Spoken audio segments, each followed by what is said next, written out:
Welcome everybody to this webinar. What we will do is that we'll just get started at 2 minutes past the hour, making sure that everybody's closed off their last meetings or they've grabbed their Starbucks or a Costa or whatever it is that they may do before we crack on with this webinar. Lots to cover off in this 1 hour session. So what I suggest, if you've got any questions that you'd like to pose to our panelists here, if you wouldn't mind posting them in the Q&A section, that'd be great. You don't have to share your details with anybody else. All you have to do is tick the box where it says, please make sure my name is anonymous, and your question will be posted and your name or your firm won't be disclosed to any of us there. If you do want to pose any comments, I suggest that you pose them in the chat, which is denoted by the speech bubble to the left of the two speech bubbles. Two speech bubbles denotes Q&A. On the left hand side is a single speech bubble, which will be posting comments and questions there to the audience there. And lots of people attending this webinar. One of our busiest of the year so far. Delighted to be welcoming our colleagues at Bovill to this session as well. We will be recording this session, so also a slide deck will be posted or provided to you after the session, PDF version of the slides. And if we do have loads of questions, which I think we probably will do, then we'll try and take those offline and get those answered to you by our panelists so far there. So if you do have a question and you want to get front of the queue, please actually use the Q&A denoted by the two speech bubbles at the top of your panel there. And yes, very good morning to you. Sorry, Claire, I forgot my manners there. Yes, very good morning to you as well. And welcome to everybody on this session.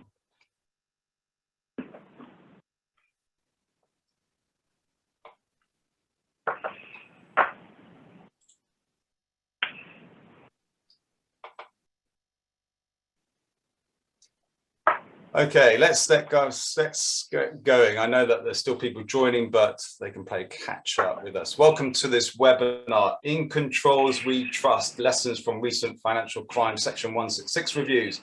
And delighted to be welcomed to this joint webinar with colleagues at Bovill and obviously Elephants Don't Forget. And these are webinars that we actually love to deliver and also create for you, which will actually impact and affect organizations in the regulated financial services space there. And definitely it's nice to know that our panelists are smiling, and hopefully they'll be smiling as much as they will be in their photos that you see here.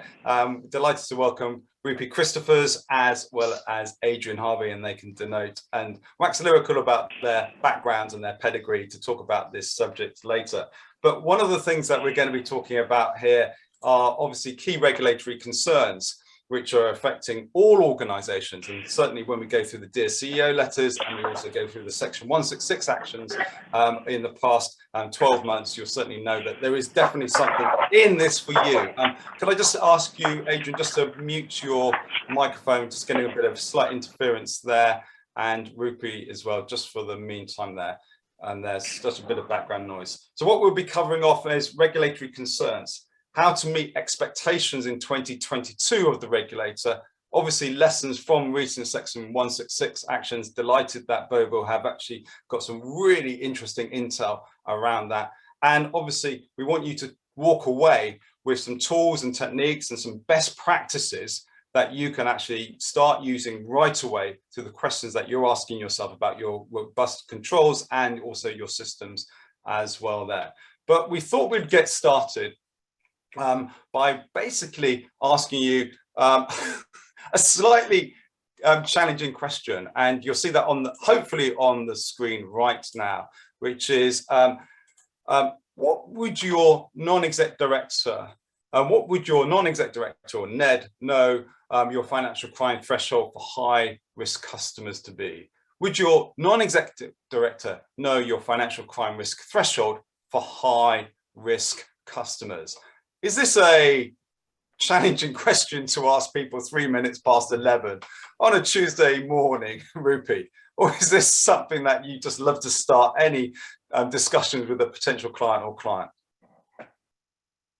Yeah, Nothing like starting off a Tuesday morning with a rather pointed question. There is actually some method to my madness here, Philip.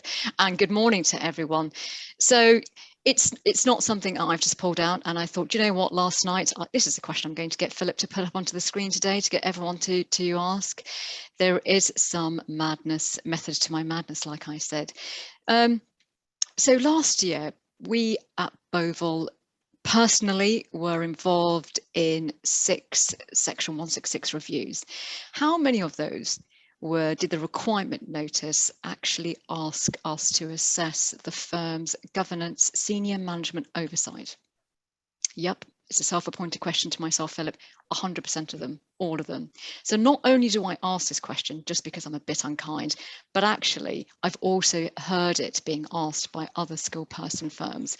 And it comes along and it kind of, you know, the context here is the FCA have included a section about governance and oversight in the requirement notice. There's a pointed test question which talks to do senior management receive the dedicated MI?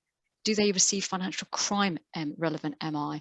And therefore, in line with that, the question that I ask is, and certainly have also been party to, is, you know, dear non-executive director, board of the chairman, chair of the board, tell me a little bit about your role. Do you understand your financial crime risk appetite? Yes, is usually the response. And at that point, do you get tumbleweed going? Actually, funnily enough, at that point, you get a very confident yes. And then the tumbleweed appears at the very next question going, okay, of your portfolio, at what percentage do you cap high-risk customers? So at what percentage do you get a report which says the number of high-risk customers in your portfolio has exceeded the risk appetite? Usually met by silence. Adrian, 43% of the audience, 43% of the audience say, I'm not too sure. I've never asked that question. Ooh. Yeah, can you hear me? Yeah. Can. Yeah. Rupi, we talked about this earlier. I want to, how pedantic a question is that? Because it's not a pub quiz, right? So they're going to have an appetite, they're going to have an appreciation, understanding. If they get the wrong percentage number, you know, they're a % out or something, how big a deal is it? Well, I think if they're a % out, I wouldn't worry, Adrian. It's usually the tumbleweed, which is, I don't even know if that's 1% or it's 10% or actually 50% of my portfolio is the metric that I measure. I think what it signals is the senior guys don't get the level of MI that the regulator expects them to receive and scrutinise. That for me is the key. There's a slight glitch on your sound and audio and visual and audio, Adrian. So bear with us. I'll try and actually rectify that. But when you see that 43% of the audience, Adrian and Rupi, haven't asked the question, causes for concern? Yes, causes for concern. And do you know what my advice would be? Ask it. Ask it quick. Do that litmus test question now. Do the exercise. If they don't know, make sure they do. I would say, to what extent does the NED really understand this granular level of detail of any business? You're asking, I think you're asking a lot of them, but that's the law. Yeah, exactly. And a quarter of the audience still saying no, and to that. Hello, can you hear me? Yep, sorry, Philip. Yes, quarter of the audience is saying no. I say, yeah. I'm not surprised. I'm surprised it's as low as that, but I think if you couple that with the I've never asked it, I'm going to be negative and slightly pessimistic and assume actually we're talking to about 70% not being able to answer that question. And so we thought that that's our starter for 10. That's us out the gate very, very quickly on this webinar. But what I wanted to do was actually ask a secondary question that we'll ask at the end of the webinar, which is, what do you believe are the biggest challenges you face in trying to achieve financial crime compliance in your firm? So what do you believe are the biggest challenges you face in trying to achieve financial compliance in your firm? If you could tick all that apply to that. So what do you think you believe are the biggest challenges you face in trying to achieve financial crime compliance in your firm? as well. Again, please note that your answers are completely anonymous about this, and we just want to get a sense check of where there are challenges, of where you're obviously acing it and everything's sorted out, but also where there may be gaps or you think there are weaknesses within the organization. So we've got many options there, and we'll be asking our panelists to evaluate those. Again, we'll be asking this question at the end, so don't be surprised if you think, hang on a second, I've seen this before. Yes, you have. It will be the answer. So why don't we dive into that? And thank you very much for your candidness on that. So Rupi, if I can turn to you, first of all, number one answer there, ensuring senior managers can articulate the risk and controls in a consistent manner. You called it before the webinar, you and Adrian. we knew this was the case. We didn't want to obviously bias the audience there. Why is this still a problem? Oh dear. Well, at least we're being honest. So that's a good starting point, Ade, because if you are, then you're halfway there. Acknowledgement is halfway there of recognizing there's an issue to face. Because it's difficult. I'm going to put my hands up. It's hard. It's hard. It's not easy, and no one's telling you it is easy. And I think that's really important as well. What is a risk? I remember starting off my career and sitting in as a brand new shiny auditor and being asked after I passed my auditing exams, what is risk? Define risk. Can you articulate it? And I suppose that's what today's session hopefully will help to do. Dissect what it is that you should be measuring, that you should be concerned, what should be keeping up at night. So not surprised, but I'm pleased to see it's on the leaderboard. Closely followed, Adrian, your absolute sweet spot, real place or real-time compliance monitoring. There. It's the holy grail, surely now. It's no surprise. It's no surprise. We had the conversation earlier. From my point of view, the world's moved on. Yeah, single point in time monitoring of compliance is old school. Sorry. Excuse me. Can you hear me? Yeah, you're slightly glitching. We're getting every other word, but we got old school. Yeah, I think it's old school, and I think that the reason 60% of the panelists have said that it's a problem is, to Rupi's point, doing it manually is really difficult. It's difficult, it's time-consuming, it's disruptive to business, and the world's moved on. Technology does this really easily. It just needs to be invested in. Yeah. Okay, and looking backwards to look forwards, Rupi, loads of fines at the end of last year, which caught us very much by surprise there. But also the regulator getting over, obviously, a slowdown in regulatory enforcement action, but picking it up in December with 3 enormous fines. Do you want to talk us through lessons learned from that, as well as what happened in December? Well, sadly, for some of our big bank PLCs, early Christmas presents in September, and just those 2 values alone, amounted for 70% of that 476 million. But you know, it's that same messaging. I mean, this is very much a catch-up slide, Philip, and you know, I'd like to move on to talk about these sort of granular items and the what not to do. But again, never a day, never a week goes by where you don't pick up the FT, my paper of choice. And there we go, financial crime failings, financial crime criminal action for the first time ever. So it makes for good reading. It makes for good training courses.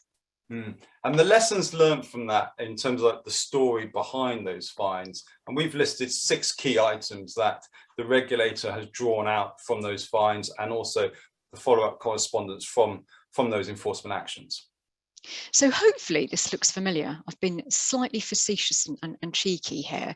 Does this look familiar to all of our participants today?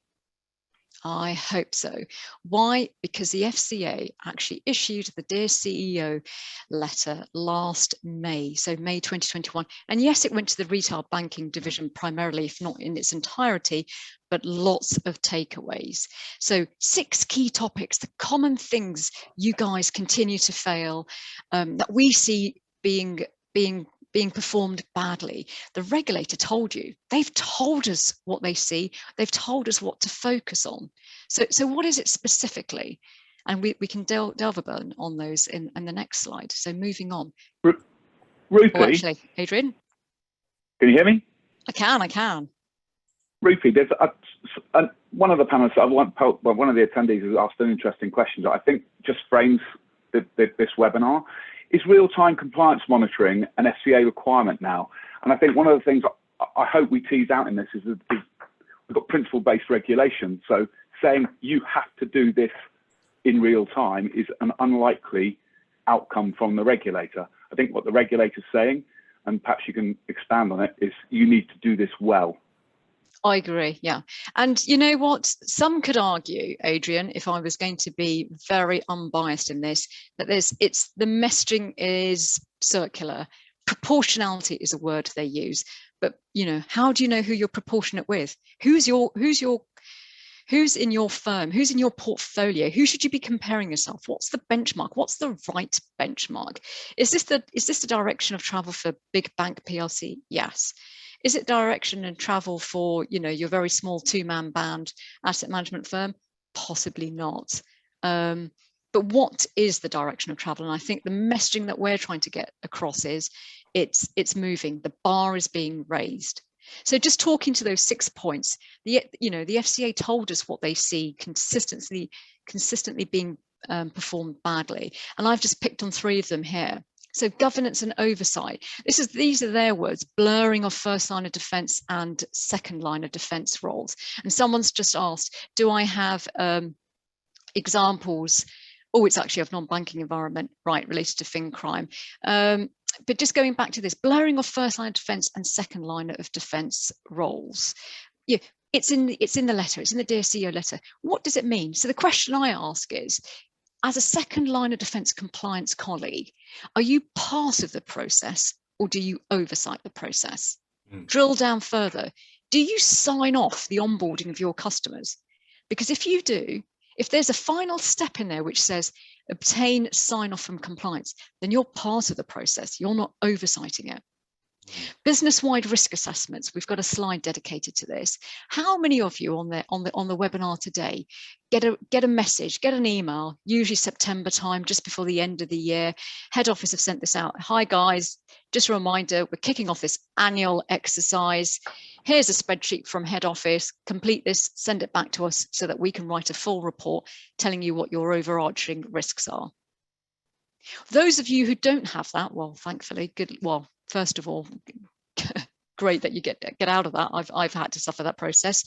Is your report purely qualitative? Is it just a Word document? Do you crunch numbers? If not, you're behind the curve. Do you include metrics such as the risk rating of your clients? Does the level of high-risk customers inform your inherent risk?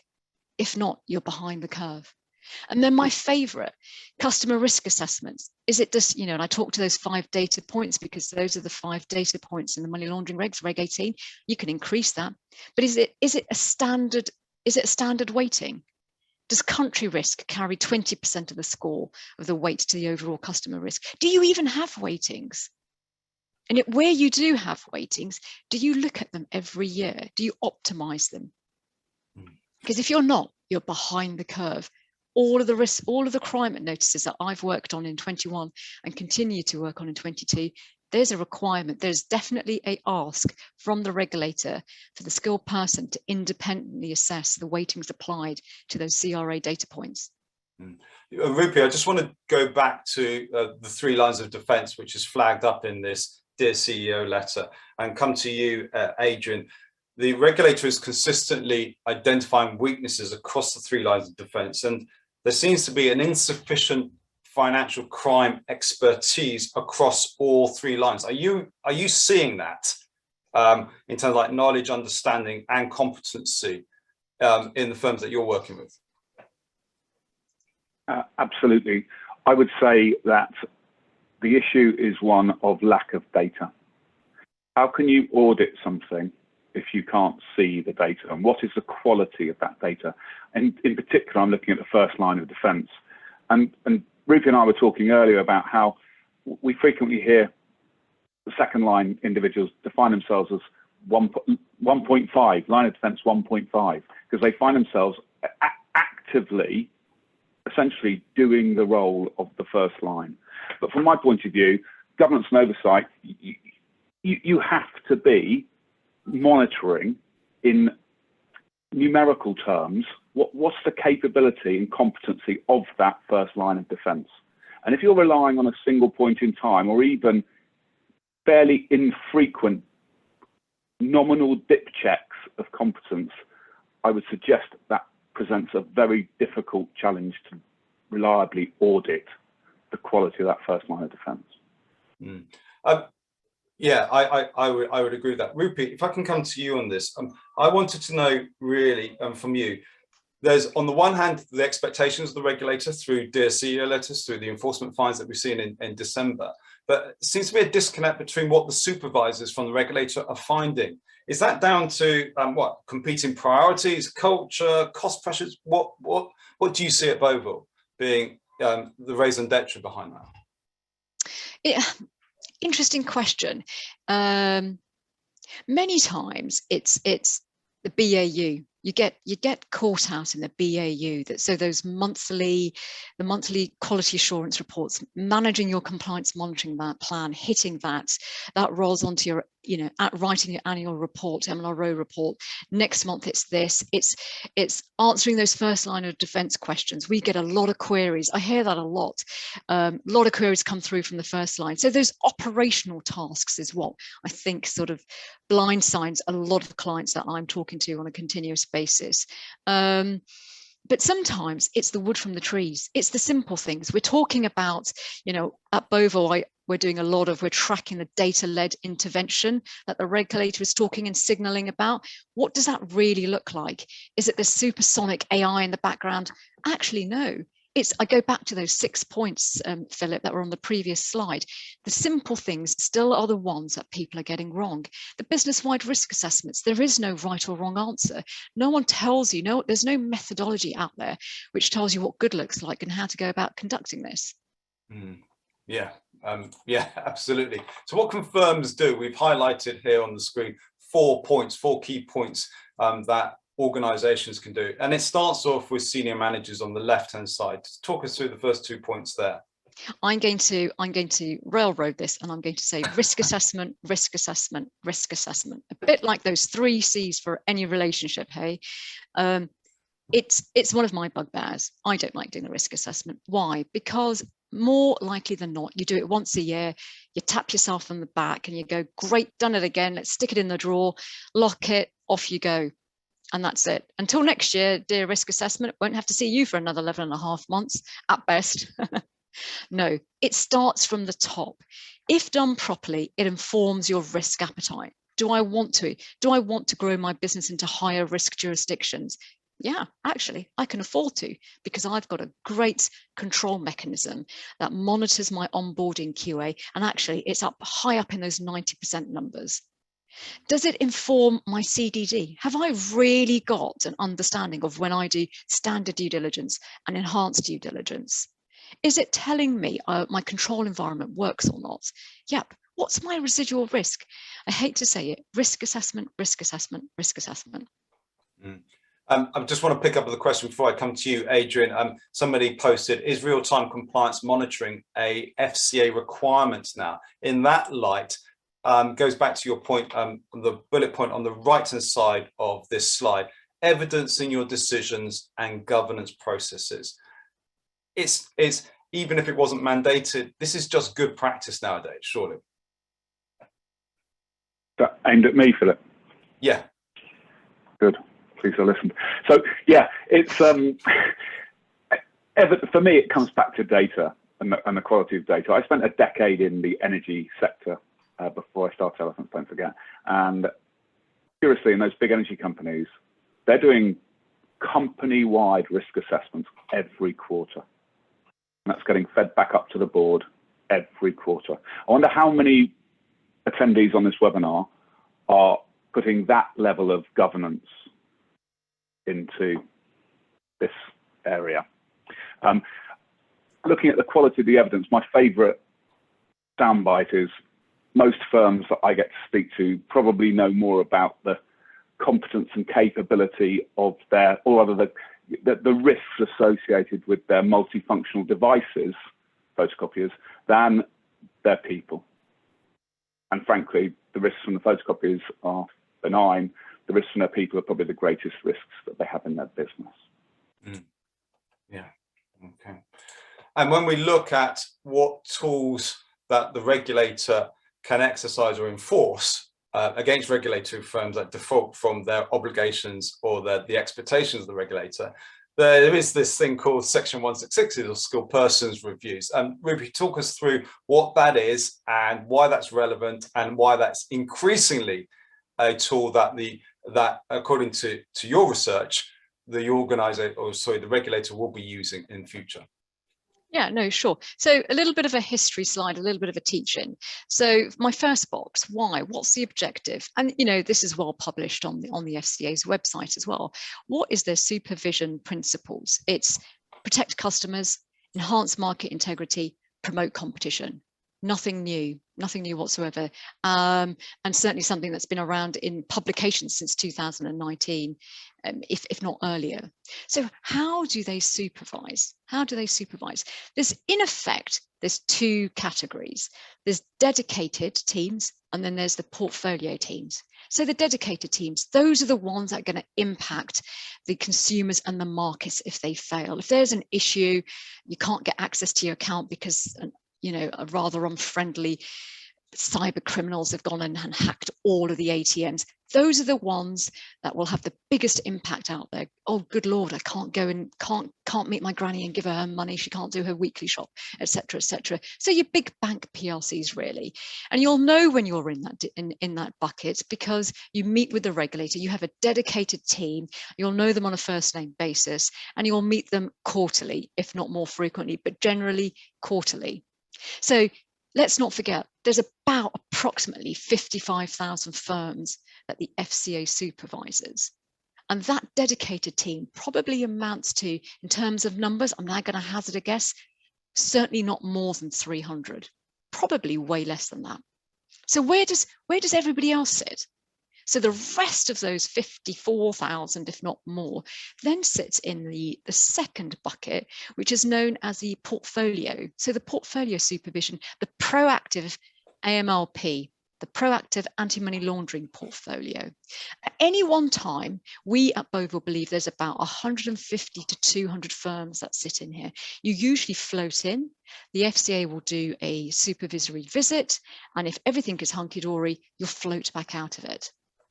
Okay, what are the other triggers? Just moving on to that toolkit. What puts you in there? Your complaints data in a very sort of negative way, and for, whistleblowers. But regulatory returns. So what is that one regulatory return that we all do, or at least most of us do? The Rep Crim report. And then competitor firms. They have segregated you in your industry sector. So is your competitor or one of your peer firms reporting more SARS than you are? Any number one of those could prompt them to put you in there and prompt a supervisory visit. Then again, it just might be your turn on the agenda. What are the tools that they've got? So when they come in and do those reviews, and if they don't unfortunately like what they see, they then have a toolkit that they can turn to. Section 166, i.e. we're minded, that's the wording they generally use, we're minded to appoint a skilled person. So this is an independent firm who'll come in and do a more granular review. Lately, and certainly the travel of direction, they generally tend to go hand in hand with a VREC, a voluntary business restriction. I say voluntary in inverted commas because when you're sent a template to fill out that voluntary restriction, one could argue not very voluntary. But however, Rupi, sorry to interrupt you, but isn't an S166 like an Armageddon level tool? Hasn't the firm really been? It's not going to happen as a surprise, is it? It's going to be a considerable amount of toing and froing with the regulator before 166 gets deployed. Good question, Adrian. Very good question. So 3 years ago, as an in-house compliance practitioner, a financial crime practitioner, I would say I would agree. By the time you were asked to provide some information, you were given 10 days to present said information. The FCA came back, or your supervision team came back and asked you lots of queries. They then grilled you over interviews. You know, the general sense of direction is, oh dear, we've kind of, our eye's not been on this ball. The foot's off a pedal. This is not going in a good, healthy direction. This is scary. And it was very obvious that you were heading down that Section 166 route. And actually, I think 3 years ago, the regulator didn't turn to that tool immediately. However, 2021, different story altogether, Adrian. Soundbite from me. It's not unusual from certainly some of the firms that I've been talking to last year, whereby you received an email from the regulator saying that they are undertaking a review. You received a doc request. You fulfilled said doc request. You were interviewed. And then the fourth or fifth time you heard from the regulator was a feedback letter, which was when the opening sentence uses words like significant weaknesses, and then it concluded with, we're minded to appoint a skilled person. That's not a good news story. And actually, soundbite from Bovill, that's more the norm in 2021 than it was certainly 2017, 2018. The direction of travel we're seeing is that the regulator is very, very speedy to turn to that Section 166 toolkit. And what time frame are we talking about now? You know, some of those, in my experience, have been 4 months. Some of those, yeah, approaching probably the 6 months. And when you talk about... So much quicker. So basically, the regulator is going really quickly to what, in my opinion, is a very substantial intervention. And I would agree, a very substantial. And you know what? Probably a topic for another day, but very costly, because once you're there, it's coming out of one of those Section 166s is going to leave a dent in your purse. Because of course there's the skilled person, but it's that remediation piece in the background. And what does your recent research say that you've conducted at Bovill then about? Yeah, and so this slide is our research that we've done this following a Freedom of Information Act to the regulator. So I think if we park the 21-22 metric total there, because I think it's fair to sort of acknowledge COVID and lockdown measures, etc. And also I think I just want to call out that's only for part of the year, only represents 2 quarters. But really, I think if you could look back to 2017, the 2018 year, it's a healthy, small, but steady increase. The trajectory says these Section 166s are on the increase. And just for the avoidance of doubt, these numbers are only financial crime regulated. You know, if you look at 11 for 2017, 2018, the total for that year, Philip reminded me, I think was somewhere hovering around that 30 mark, 35 mark. Yeah. Okay. And very similar for 2018, 2019, that 14 and 16. Basically, you're looking at 50 to 60% of the Section 166s the regulator is initiating is in that financial crime space. And look at the sectors. Interesting. You know, retail banking and payments. Yes, a big sector in its entirety, but seems to represent a lot, with wholesale financial markets being the fast follower. But IM and insurance, you know, I'd like to really see the 2022 numbers. That row won't be blank at the end of this year, or certainly by midsummer. And are there particular organisations that are prone or challenged by this because perhaps they don't understand the expectations of a UK regulator? Mindful that perhaps organisations who are foreign subsidiaries and branches, is there something that's lost in translation between the expectations of the regulator there? Is that fair, or is that? I smile because I watched that film on my honeymoon, which probably gives an insight into my honeymoon. Not really, but a very, very good mention there. You know, one of the things that we see a lot at Bovill is those branches and subs of foreign banks, banks from the Middle East, banks from Asia, where they don't understand the UK regulatory landscape. What do I mean by that? You don't understand how the FCA expects you to work.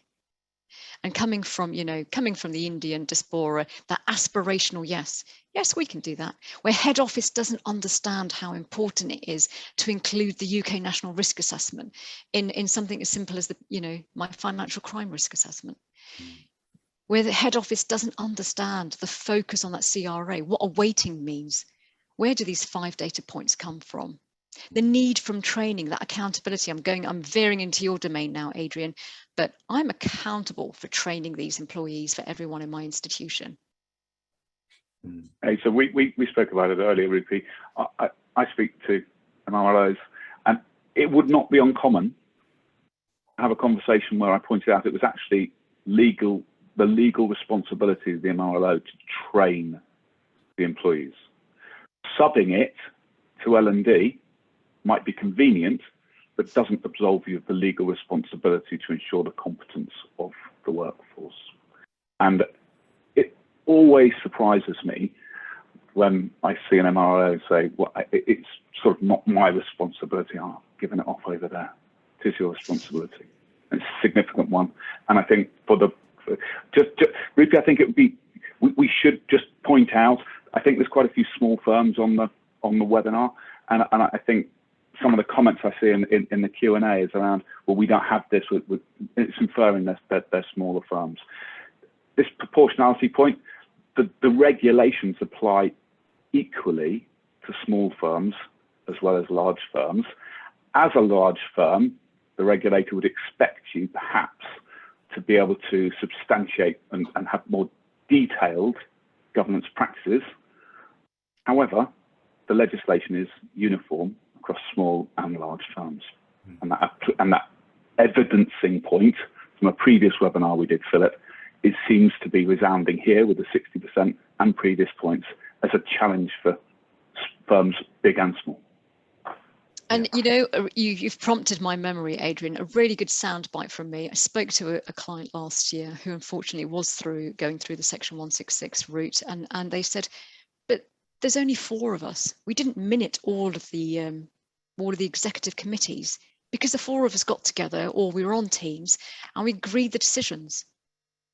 And to your point, yeah, I know you don't need 6 committees or 4 committees, but that one you did have, if you didn't minute it, how were you going to evidence to the FCA it was held?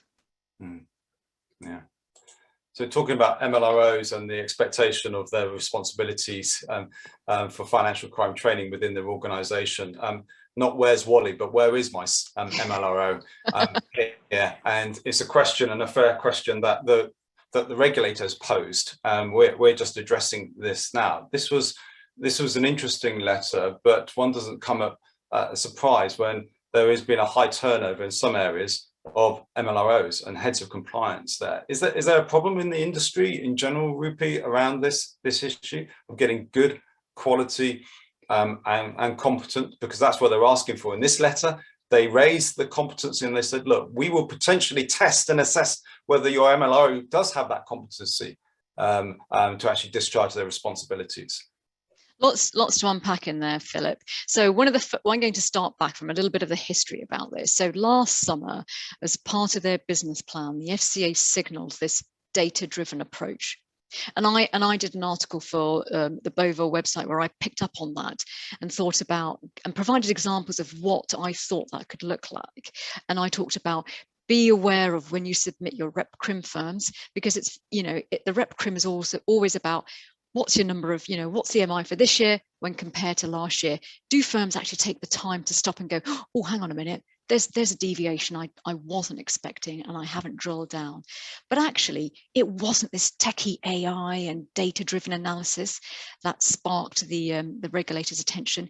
Q4 last year, they did a very simple SQL. It was a very simple question.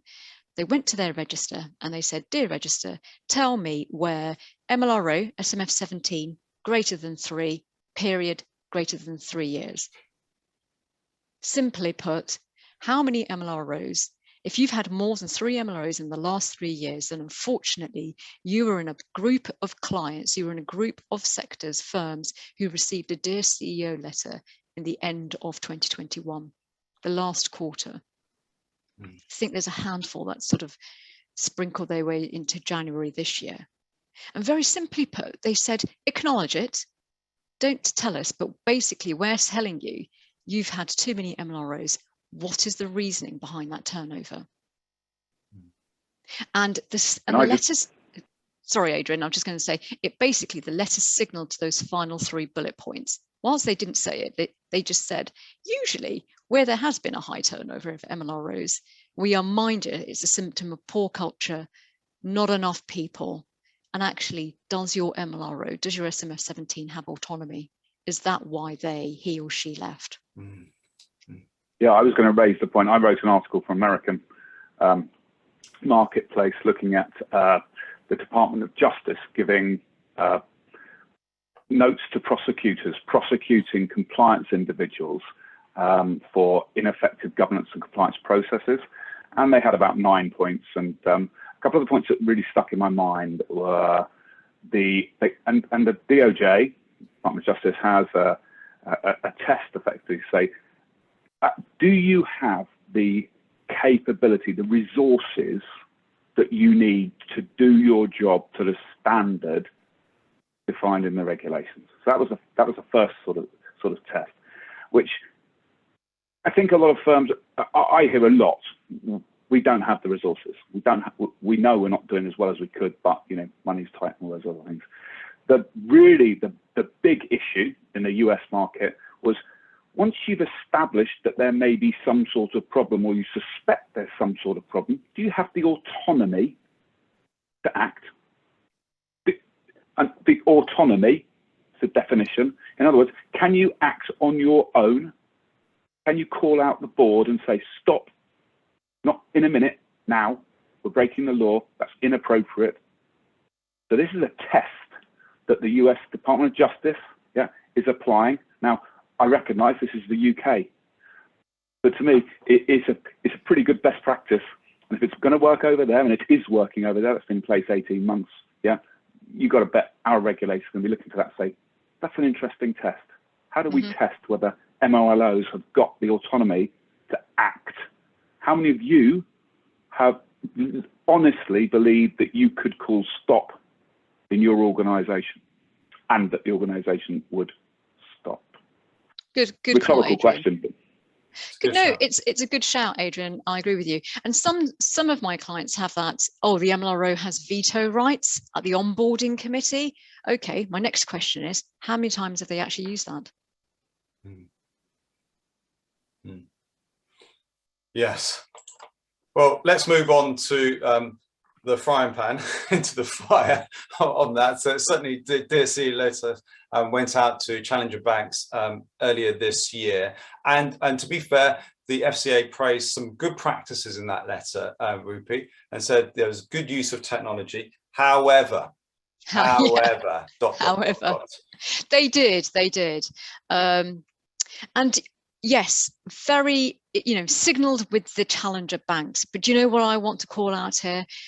For our colleagues on the call today, on the webinar today, how many of you are currently looking for efficiencies? And when you look for efficiencies in your financial crime framework, how many of you are looking at digitization in your customer journey? How many of you actually have it implemented and you're not a challenger bank or a fintech?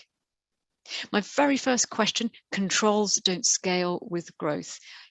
How many can say in the last 18 months, my portfolio hasn't grown by 100%. My customer numbers haven't increased by 100% in the last 18 months. Why don't controls scale with growth, Rupi? Good question. So I'm set up for 10,000 customers. I wasn't expecting COVID to happen. To be fair, nobody was. That's a slight red herring. But anyway, it did happen. Suddenly, the sound of onboarding or opening up a bank new account in 3 minutes sounds really attractive. Well, hang on a minute. That's all great. I've got a whole army of new customers suddenly joining me. But on the other hand, my TM system, my downstream transaction monitoring system, still thinks anyone depositing above £250 is unusual. So where I used to generate 10 alerts a day, I'm now generating 100 alerts. Oh, crikey, it's still increasing. I'm now generating 500 alerts. I've still only got the same 5 people looking at those alerts. And that's, you know, that's a slightly bespoke example there, but you can change those numbers around, you can change those dials, and it could probably fit the bill to a lot of us. Mm-hmm. I raised a point earlier about to what extent, when you're saying you're looking for economies or savings or efficiencies, yeah, to what extent does that encourage firms to seek the lowest, you know, an ever lower cost of compliance? Yeah, it's a race down to the bottom, and perhaps we lose sight of the objective, yeah, in our enthusiasm to comply for a lower cost. It isn't about complying for a lower cost. It's about meeting the standards. And this is a cost of doing business. It's a cost of doing business. And if your firm can't afford that, perhaps you're in the wrong business. What's interesting about that, at the end of that letter, Rupi, was that the FCA was telling firms that they expect them to be on the front foot and addressing the changing landscape. So anticipating that. The question is for firms on this webinar is, yeah, and we'll go on to this very, very shortly with what does good look like, how to anticipate those potential risks. You know, messaging from the regulator is one that I would turn to. We started off this webinar, Philip, with me pointing to that the Dear CEO letter of May last year. It's simple. Their message is simple. People aren't getting the basics right. Don't worry about the complicated stuff. In fact, it's not complicated. Get the basics right. So what does good look like? So one of the questions I ask people is, as a firm, do you not undertake a smoke alarm test? Who would say no? We all do it. Yep, it's usually in a November, a winter month. You've got your high heels on if you're me, certainly, and you're having to wait outside in the cold. But we all do it. We do it. Why don't you do a financial crime test? Why don't you kick the tires? So how many times have you stopped and actually said, you know what, like your business continuity, you do those stress testing, like your capital adequacy, once a year you do the stress testing. How many times have you stress tested your financial crime controls? Ask your board, ask your NED, if you don't have a NED, the chair. Do you know how many high-risk customers we have today? Do you know what the trend for our SARS reporting is? If you don't, if he or she doesn't know the answer, maybe want to look at our MI. But really, you know, questions to ask yourself: what does good look like? How many times do you do a risk assessment? Do you do it once a year? Why? Do you use data to calculate your inherent risk? Does your risk assessment inform your monitoring plan? That's the classic identification from the FCA. It's in their first paragraph of common AML failings. Does your risk assessment actually inform your risk appetite? You know, that 1% threshold for high risk? Oh, plugged it out the air. Actually, can it be higher? Because your controls are so solid and you're continuously monitoring them. What's wrong with 5%? What's wrong with 10? Why are you limiting yourself to 1? Sorry, Adrian, I cut you up then. I would challenge this point about, are you measuring the right things? Yeah. And is the interval of measurement appropriate? So if I went to something that's close to our heart, employee competency, how frequently are you assessing that? Is it a single point in time augmented by a few dip checks through the year by QA? Is that sufficient? Does that genuinely, when everyone passes, that's an interesting environment, yeah, where everyone ultimately passes and you can point to a record that says, yeah, everyone's competent. Is that realistic? The only walk of life that it would appear to be. So it's clearly not authentic. And I would just hold up the mirror, look at the data that you've got and ask yourself the question, is that data that I can genuinely rely on to assess the risks arising from this organisation? Guess not. Agreed, Paul. You know, one of my favourites is, do your first line of defence, do your business know your G&E limits? Do they know it's £50 or £100? Do they know, the other one that I really like, that if they declined a gift, that also has to be disclosed? The amount of times that one catches people off guard.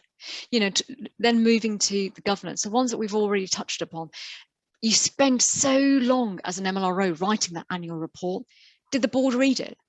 Did it go out to them with 5 days notification, or was it sent to the board for noting? What does noting actually mean? If they were interviewed, could they tell you what the key messages of that report was? Was it positive? Was it negative? Which part of the business was called out as higher risk than others? And moving on, Philip, to the next slide. Rupi, can I just build on something I've seen in the chat, which says, you know, increasing governance, yeah, increasing restrictions, yeah, could discourage customers, which is, I guess, this dilemma that a lot of firms have, which is, if I get a slick and easy onboarding of new customers, I get loads more new customers. Yeah. But by doing so, have I just driven a coach and horses through the regulations and exactly. on evidence? And then the regulator issues a Dear CEO letter, which talks to exactly that point.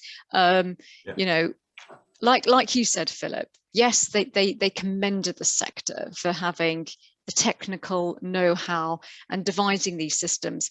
What was the one for me, what was pertinent was their call out of actually that 3-minute onboarding failed to ask the basic questions the MLR asks for, purpose and intent of the account.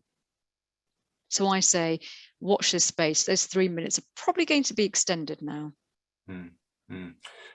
Adrian, do you want to pick up on point number 4 here?